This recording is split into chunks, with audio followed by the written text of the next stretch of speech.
In this video, we're going to talk about a factorial rule, which comes directly from a fundamental counting rule, but we need to address notation first.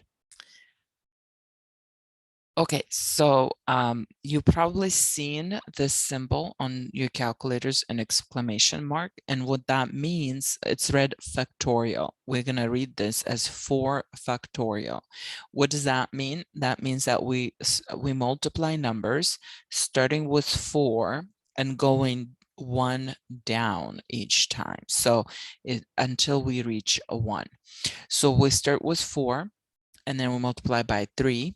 Multiply that by 2, multiply that by 1, and it's going to equal to 24.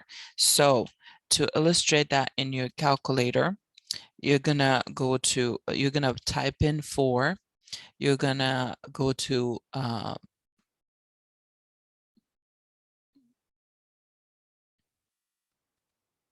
you're going to press this button right here. Where you see the exclamation mark, and then enter, and it's going to calculate the product for you. Now, there is a special rule about 0 factorial.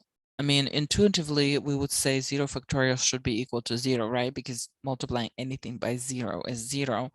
But in case of factorial, 0 factorial equals 1. So this is by convention, a bunch of mathematicians got together and they've decided that 0 factorial is 1. So we're going to use it. Use that convention. Okay, so now let's look at this example. It says we have the word parsimony, and this word has 9 letters and each letter is unique. There are no repeated letters. It says how many ways can we arrange letters from this word.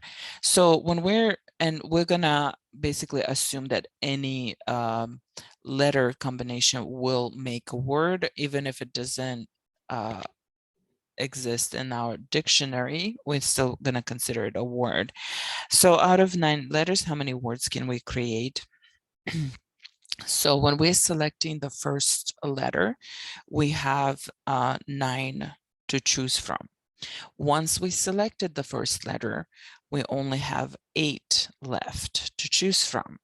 And then after we selected the first and the second, then we have only 7 left to choose from.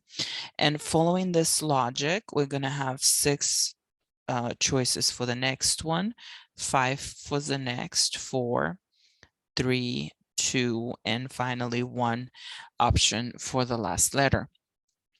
So by the definition, this is going to be 9 factorial. So in order to calculate the number of outcomes, we're going to put 9 and then factorial. There you go. We have 3,600. I'm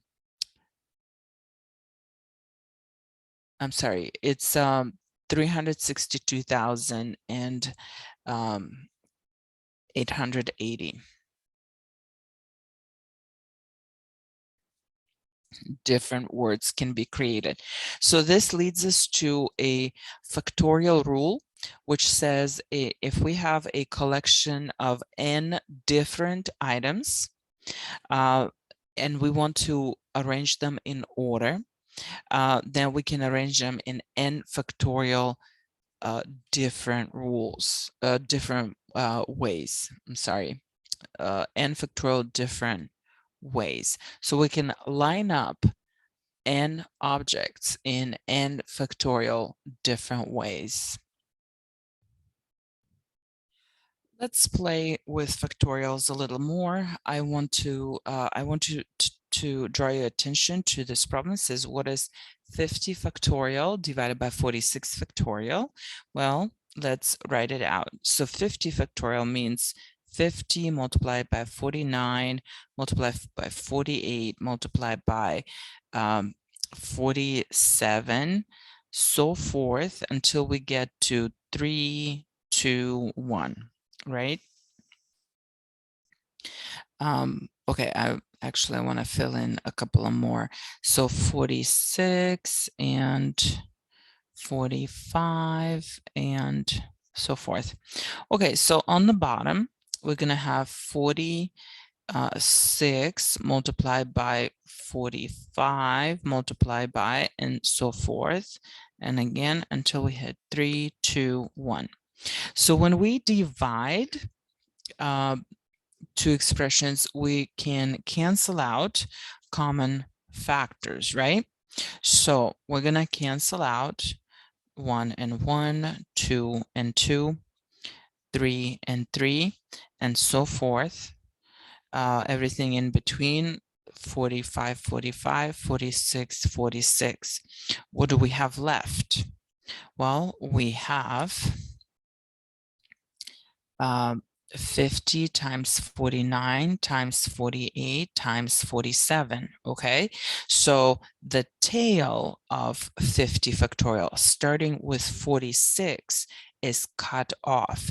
See, and this is the point of this example, okay? I don't actually care what it's gonna equal to. We can put it in the calculator, but the point that I want you to notice that if I want to cut off tail of 50 factorial, starting with 46. I want to keep 47, but everything 46 and below, I want to cut off. I divide that 50 factorial by 46 factorial. So that's the point of this example.